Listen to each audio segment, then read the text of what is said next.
Hey, this is Ming here, speech therapist from agentsofspeech.com. Today we're talking about timeouts. So do timeouts work for speech delayed children or children on the spectrum? The answer is yes and no. Okay, so first of all, timeout is a form of punishment. So in therapy, we have punishments and rewards, right? We also have positive and negative punishments and whatever are positive or negative rewards. These are the things that we use within our expertise, right? So let me talk about what timeout is. Timeout is when you remove something that they like doing, like their free time. You're removing, like they're going to jail. You remove their rights to go out to have a coffee, let's say, just because they're being timed out of, in jail is out of life, but at home it might be from playtime, it might be from mealtime, it might be from whatever. Okay, so it's a punishment. You have to understand that. All right, that's the first thing I want you to remember. It's a removal.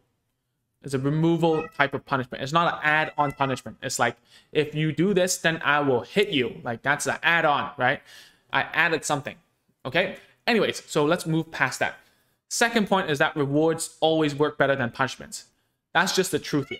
I've talked about on this channel, sorry about my cat, is that they've tried, there's a study, if you watch back about why rewards work better in our channel, is that, have you ever had a traffic ticket, right? That's a form of punishment too. That's an add-on. I'm being fined for it. What if I get rewarded whenever I do something correct? The study in Richmond, Vancouver, with a lot of Chinese people and a lot of Asian people, is that the traffic violations went down a lot just because people felt good about themselves being rewarded whenever they did something good, even if it's small. Okay, so punishments never work that well. It's a short-term thing. It's like it only works when the enforcer is around, which is me or you. All right, that's why these things don't last forever. Okay, if your punishment is timeout, what if there's no one to time out your kid? All right, what if you put them in a room full of chocolates and they're not supposed to eat chocolates because they're lactose intolerant? Let's say it's not dark chocolate, okay? And then they stuff you just take your chances and eat everything. And then when you find out, you time them out. So what happens is that they were already rewarded for taking the chance and eating and getting rewarded and having all that dopamine hit when they actually stole the chocolate, right? And then you punish them. What does that mean?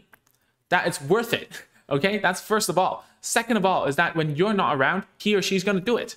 Same as when we are jaywalking or we're speeding. When we see that there are no cameras and no police, we're gonna do it, right? I'm gonna do it. I'm just gonna tell you, I'm just being honest with you, that if it's convenient for me and I'm breaking some laws that aren't like killing or whatever, then most of the people are gonna take those chances. Okay, so other than that, rewarding is a much better thing.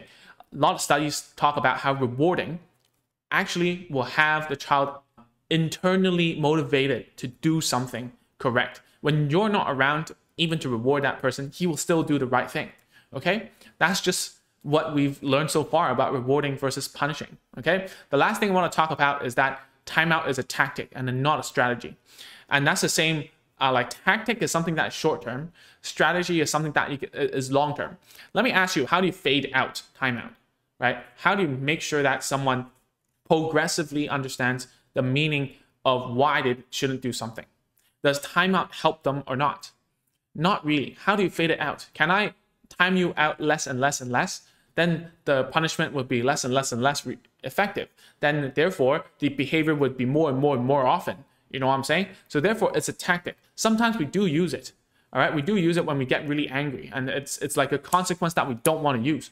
Is that, hey man, you go over to the corner. I don't want to listen to you anymore. All right, it's sometimes I do it as well as a form of punishment, and that's something that you have to bear in mind. The long-term strategy is always to reward and always to teach other ways of getting what they want. Okay, a replacement, and that often the replacement is using language, asking politely, looking around and seeing alternative methods, teaching them to think. Whether if there's a tool or a method to get what they want without disturbing other people. There's loads of behavioral intervention things that you can do. These things you cannot analyze yourself. You need to find a therapist, a behavioral therapist to help you with that. But what you can do is to reward your kid whenever good behavior happens.